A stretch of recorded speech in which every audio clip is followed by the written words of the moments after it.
Bonjour et bienvenue dans notre nouvelle émission Impact Life. Quelle joie de nous retrouver autour du message de l'Évangile, du message qui produit la foi, car la Bible dit que la foi vient de ce qu'on entend et ce qu'on entend vient de la parole de Christ. Cette parole peut faire jaillir la foi. Et je suis impressionné par ceux qui libèrent leur foi. Dans bien certaines de nos missions, j'ai eu l'occasion de voir des hommes et des femmes venir pour écouter l'Évangile et libérer leur foi, comme cet homme au Pakistan qui n'avait pas les moyens d'offrir à son épouse infirme une chaise roulante pour la conduire sur le lieu d'évangélisation. Il l'a portée dans ses bras sur plusieurs kilomètres. Épuisé, il était là, parmi la foule, avec son épouse qu'il tenait serrée dans ses bras, les yeux tournés vers le ciel. Il implorait Dieu d'intervenir. Et à un certain moment de cette réunion, j'ai pu apercevoir de mes yeux cette femme qui a déplié ses jambes pour prendre appui par terre, se tenir debout et marcher. Ensemble, ils ont libéré leur foi et j'aimerais vous parler de cette foi qui ne lâche rien.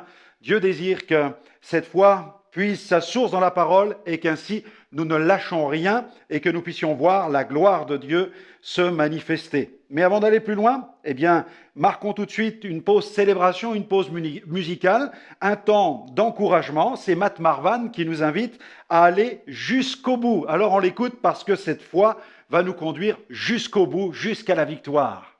On se retrouve tout de suite.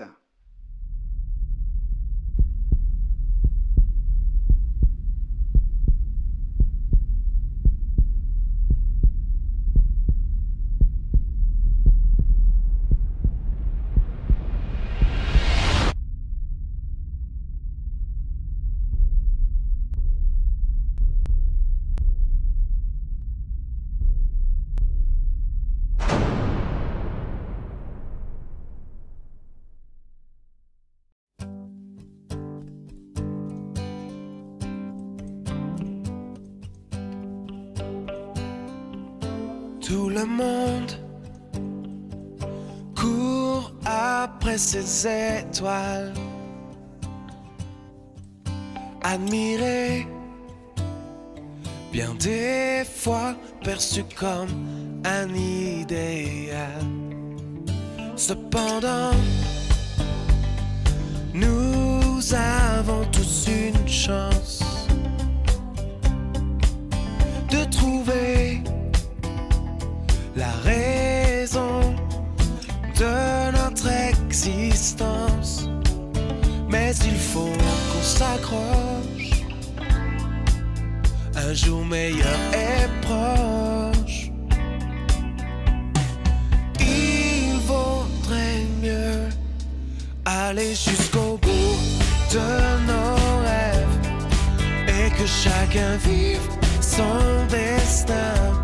Voir un nouveau soleil qui se lève, qui fait briller chacun.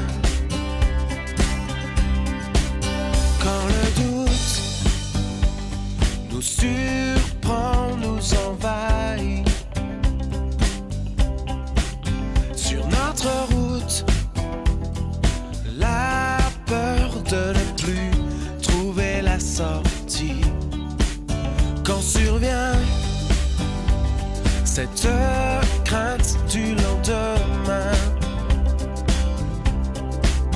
et soudain l'impression de se battre en vain. Mais il faut qu'on s'accroche, un jour meilleur est proche. Il vaudrait mieux aller jusqu'au bout de nos rêves et que chacun vive son destin. Voir un nouveau soleil qui se lève, qui fait briller chacun.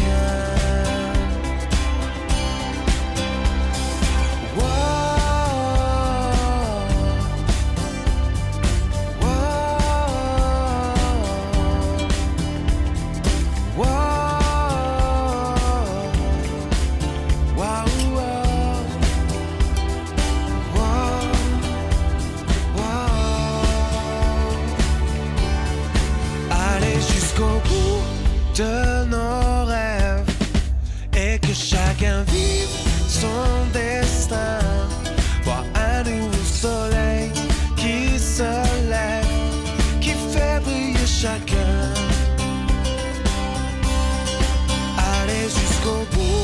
de nos rêves et que chacun vive son destin. Voir un nouveau soleil qui se lève, qui fait briller chacun. Aller jusqu'au bout de nos rêves et que chacun vive son destin. Voir un nouveau soleil qui se lève, qui fait briller chacun.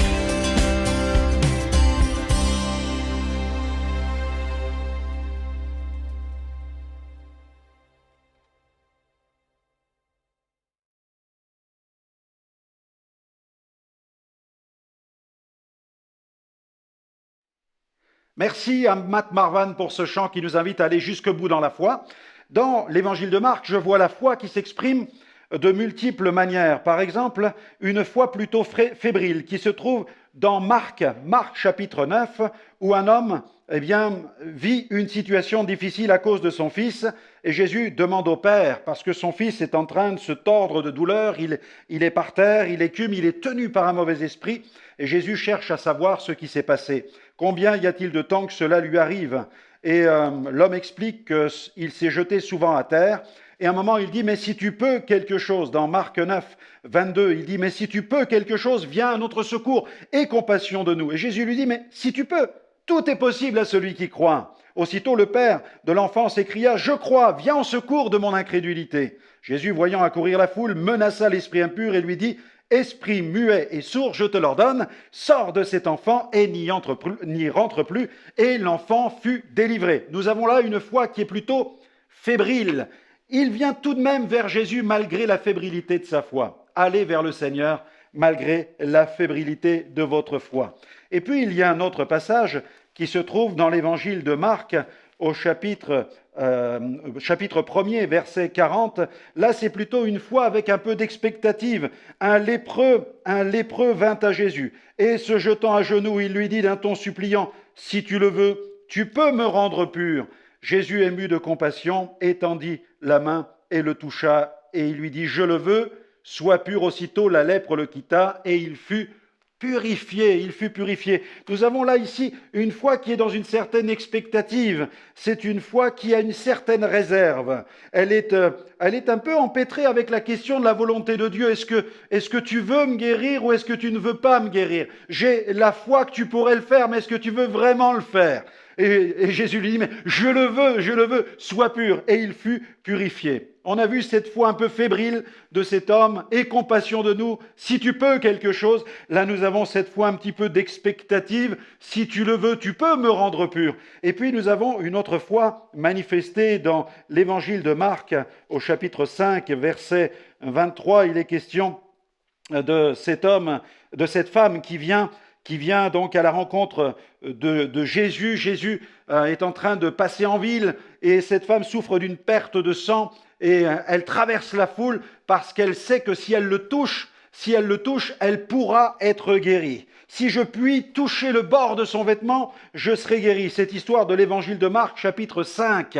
Si je peux toucher le bord de son vêtement. Donc là, nous avons une foi préméditée. Il y a comme une préméditation déjà dans son cœur.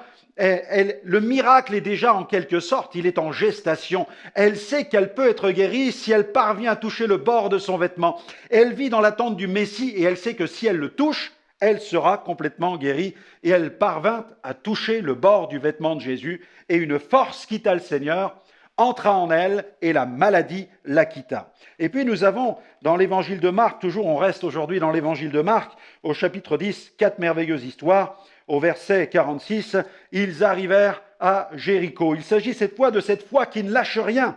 Verset 46, ils arrivèrent à Jéricho et lorsque Jésus en sortit avec ses disciples, il y avait une assez grande foule, le fils de Timée, Bartimée, mendiant aveugle, était assis au bord du chemin.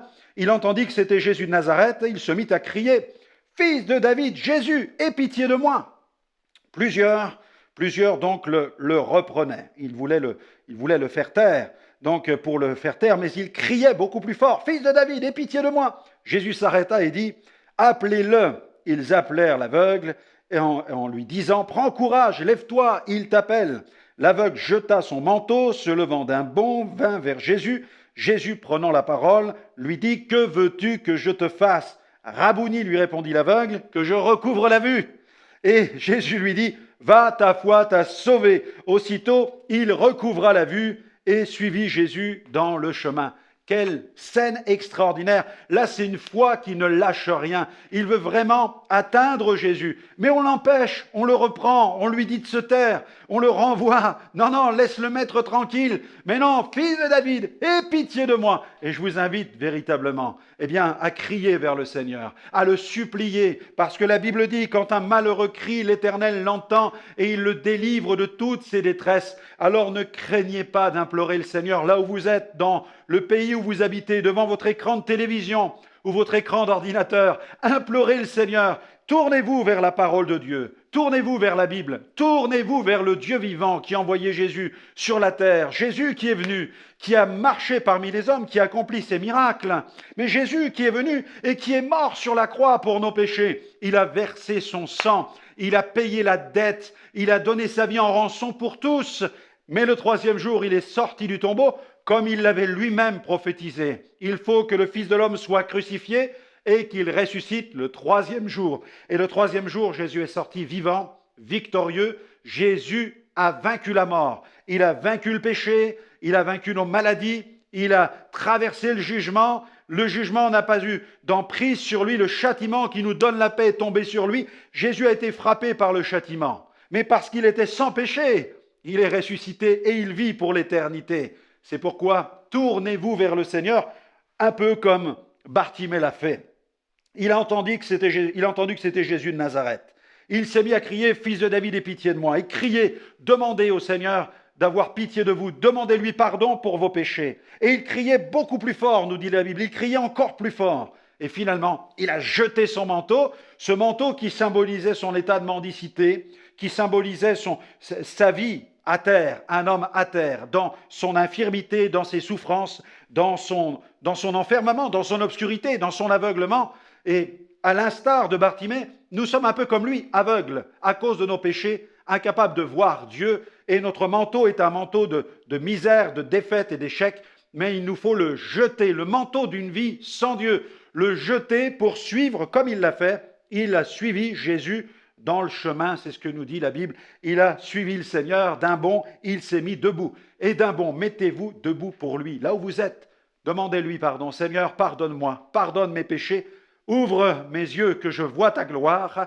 Seigneur, que je puisse marcher avec toi fidèlement, te suivre et devenir un authentique disciple, un chrétien. Je te loue, Seigneur, pour la vie que tu me donnes maintenant. Tu m'ouvres les yeux, tu remplis mon cœur de ta présence, et je veux devenir maintenant un enfant de Dieu et poser mon regard sur ta parole et devenir un authentique enfant de Dieu, un serviteur de Jésus-Christ. À Dieu soit la gloire. Amen. Mes amis, je vous invite à poursuivre votre découverte de Jésus, de ce plein évangile. Retrouvez-moi dans une autre émission pour un autre Impact Live, la bonne nouvelle qui impacte nos vies.